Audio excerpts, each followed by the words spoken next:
পৃথিবীর তিনজন অলস ব্যক্তি খাবার খাইতে বসেছে। দুর্ভাগ্যবশত খাবারের মধ্যে লবণ কম হইছে।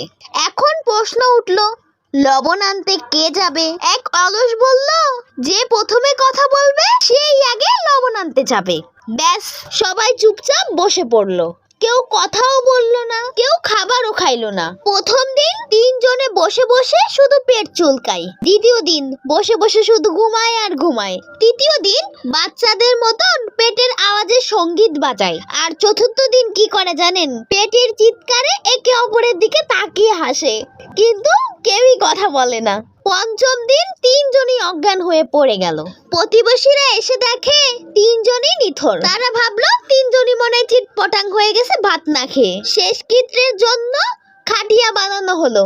তিনজনকে একে একে কবরে নামানো শুরু করলো। প্রথমেই পেঁচাকে কবরে নামানোর সময় সে জোরে চিৎকার করে উঠলো, এই আমি কিন্তু এখনো মরি নাই।